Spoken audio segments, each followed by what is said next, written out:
Hello, everyone, and namaste. We are going to talk about how yoga, Ayurveda, and mindfulness help women who become empty nesters. To talk about this topic, we have the expert, Sophie, who's joining me live from LA. Thank you so much, Sophie, for joining.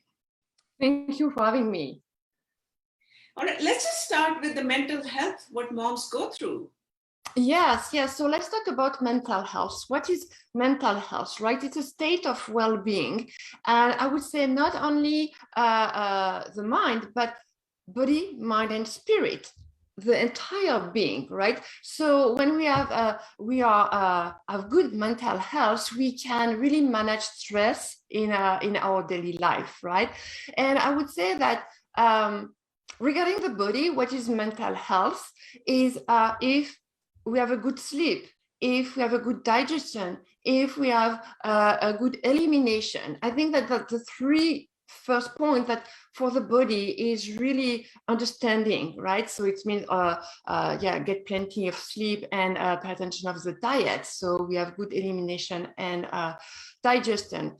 Also, regarding the mind, it's important to manage stress, to have tools to manage stress, and also process emotions, because when we don't process emotion, they get stuck in the body, and actually we hold our issue in our tissue, right? It really means that the emotion or the stress, one way or the other, is coming up through an illness or through a state of, I don't know, depression, right?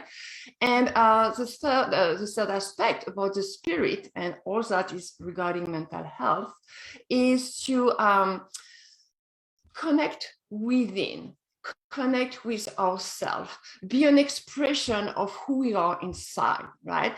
And so when we really take care of the three aspects of the being, body, mind, spirit, we are really going to improve mental health.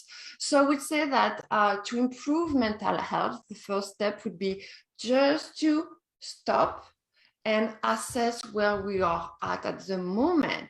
How is my sleep? How is my digestion? How is my elimination? What do I eat lately?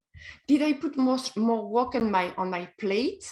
And when you assess slowly, then you realize where you can act first, step by step, right? I would say start with the body.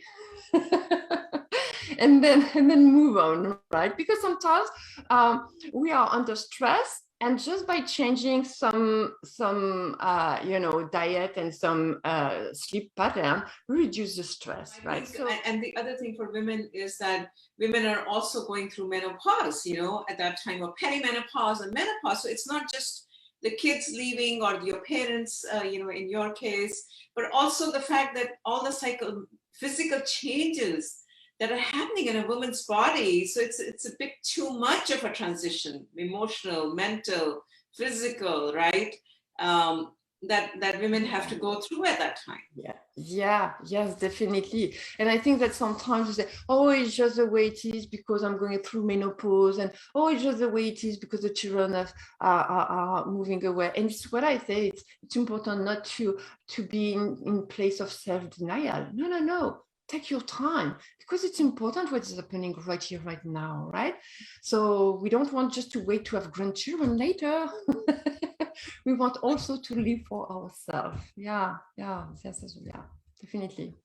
All right, beautiful. Thank you so much, Sophie, for joining us. I think a very insightful, very positive and inspirational talk that all the women need to tell themselves that they're worth it. They need to take care of themselves. And I think we as women, we forget about it when we start taking care of others and neglect ourselves, and that's what we have to do, is stop neglecting ourselves. Absolutely. I'm fully 100% with you.